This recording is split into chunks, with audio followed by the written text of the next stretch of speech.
સારો વિદ્યાર્થી મિત્રો નમસ્કાર. ધોરણ 10 વિજ્ઞાનમાં પાસ થવું છે તો એ માટે શું કરી શકીએ આપણે? વિજ્ઞાનમાં કયા પ્રકારની આપણે તૈયારી કરીએ જેથી કરીને 26 ગુણ આપણે સરળતાથી મેળવી શકીએ એની વાત આપણે આજે કરવાના છીએ. તો કેવી રીતે 26 ગુણ સરળતાથી મેળવી શકાય એનો પહેલા ધ્યેય આપણે નક્કી કરીએ. પછી ભલે ને વધારે આપણે તૈયારી થઈ શકે, પણ પહેલો ધ્યેય આપણે વિજ્ઞાનમાં જો બરોબર પાસ થવાના ગુણ 26 ગુણ ન આવતા હોય તો કેવી રીતે તૈયારી કરી શકાય એની વાત મિત્રો આ લેક્ચરમાં કરવી છે આપણે. તો સારું, પહેલા આપણે વાત કરી ભાઈ કયું પ્રકરણ તૈયાર કરીએ જેથી કરી બરોબર બહુ સરળ રહે એવું પ્રકરણ. તો પહેલા આપણે એક 13મું પ્રકરણ છે મિત્રો, 13મું પ્રકરણ, બરાબર, પ્રકરણ નંબર 13મું પ્રકરણ. ઓકે, આ પ્રકરણ છે.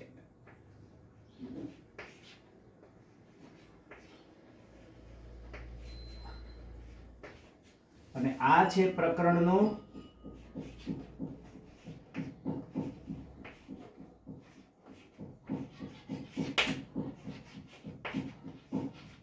નામ, બરોબર. ભાઈ 13મું પ્રકરણ છે આપણું પર્યાવરણ.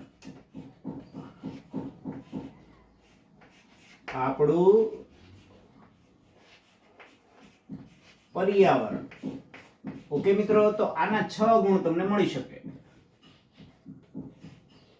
બહુ સરળ પ્રકરણ છે મિત્રો. રેડી? તો આપણું પર્યાવરણ આપણે સરસ મજાનું તૈયાર, કારણ કે એમાં બધા વિઘટનીય કચરો, અવિઘટનીય કચરો, બરોબર જે છે, બરોબર એવા મુદ્દા છે, બરોબર, જે કચરાને જૈવિક પ્રક્રિયા વડે વિઘટન થઈ શકે, બરોબર, એ જે વિઘટનીય કચરો, દાખલા કે શાકભાજી છે, ફળો છે, ફળોની છાલ છે, રસોડામાં ઉત્પન્ન થતો કચરો, તેવા સરસ મજાના પ્રશ્નો છે. આપણું પર્યાવરણ એ સરળતા તમે તૈયાર કરી શકો. સારું, 6 ગુણે આપણે બરોબર પહેલા સ્ટાર્ટ થયા મિત્રો. પછી આપણે મિત્રો ખાસ આપણે 5મું પ્રકરણ લઈ લઈએ. 5મું પ્રકરણ એક ખાસ તૈયાર કરી નાખો, જૈવિક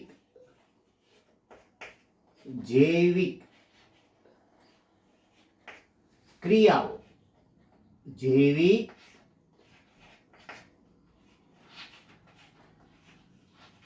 આ બધી ક્રિયાઓ છે, જૈવિક ક્રિયાઓ. તેમાં ખાસ તો પાચન તંત્ર, બરાબર, ઉત્સર્જન તંત્ર, હૃદયની કામગીરી જે છે, બરાબર, એવા પ્રશ્નો આપણે એક અમીબામાં, ખાસ અમીબાનું પોષણ જે 4 આકૃતિ ઉપરથી જવાબ તૈયાર થઈ જાય છે. તો આવું સુંદર મજાનું જૈવિક ક્રિયાઓ પ્રકરણ મિત્રો, જેમાં તમને 8 ગુણ મળી શકે, ખૂબ સરળતાથી કામ થઈ શકે. ઓકે, 8 ગુણ, તો 14 ગુણ તો અહીંયા પહોંચી ગયા મિત્રો, બરાબર.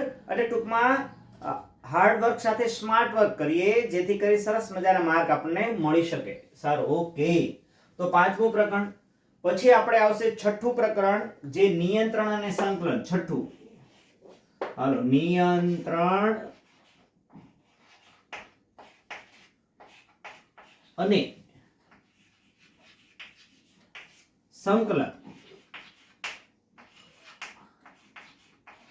બરોબર, નિયંત્રણ અને સંકલન પ્રકરણના 6 ગુણ છે. બહુ મજા પડે એવું પ્રકરણ છે. આમાં કેટલાક ટૂંકા સૂત્ર પણ હું હમણાં લેક્ચરમાં પાછો આપીશ. જ્યારે લેક્ચર આપણે આગળ ચાલશે, બરોબર, એમ લેક્ચરમાં એના ટૂંકા સૂત્ર પર તમારી સમક્ષ આપવામાં આવશે. પ્રભુની રજ સ્પર્શ કર, બરોબર, એવા ઘણા સૂત્રો જે છે તમને મજા પડે એવા આપણે આપીશું. રેડી? સારું, ઓકે. આ કર્યા પછી આપણે જોઈએ 7મું પ્રકરણ, જે ખૂબ સરળ છે, બરોબર, સજીવો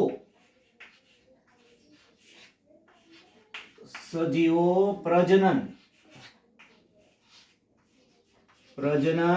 કેવી રીતે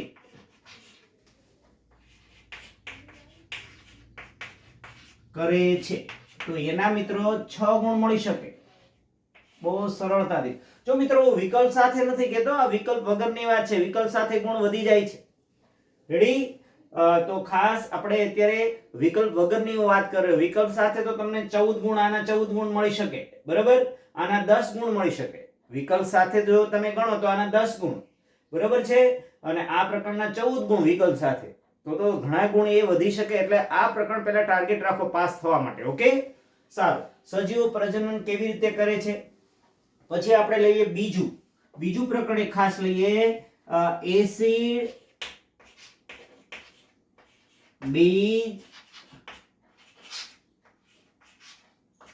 અને ક્ષાર, બરોબર, એસિડ, બેઝ અને ક્ષાર, એના 7 ગુણ છે મિત્રો. આના કેટલા છે ભાઈ?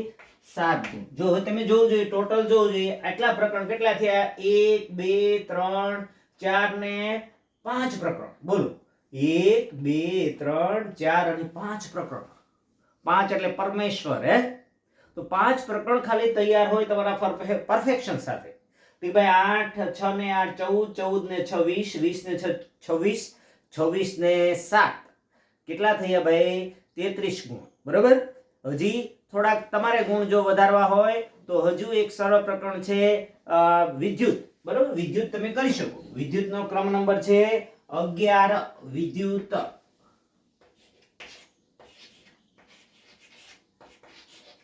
વિદ્યુતના છે 8 ગુણ. કેટલા છે ભાઈ? 8 ગુણ. રેડી મિત્રો? એટલે આ પ્રકરણ એટલા તમે જો ટોટલ આપણે કઈ બરોબર 26 ગુણ એટલે અમુક તમે થોડુંક પરફેક્શન ન હોય તો એ માર્ક થોડા ઘણા ક્યાંક વધઘટ થાય, તો એટલા તમે જો પ્રકરણ સરસ પરફેક્શન હોય. હાલો, તો હવે આપણો ધ્યેય શું હોવો જોઈએ ભાઈ? આપણું પર્યાવરણ તૈયાર કરી નાખો. જૈવિક ક્રિયાઓ, નિયંત્રણ અને સંકલન. બરોબર, મેં લેક્ચર આના બધા બનાવ્યા છે અને હજી પાછા બનાવશું. પછી સજીવો પ્રજનન કેવી રીતે કરે છે, એસિડ, બેઝ અને ક્ષાર, અને વિદ્યુત. વિદ્યુતમાં છે વિદ્યુત પ્રવાહ એટલે શું? શ્રેણી જોડાણ, સમાંતર જોડાણ. તો એવા પ્રશ્નો પણ મેં અગાઉના મારા લેક્ચરમાં પણ મૂક્યા છે.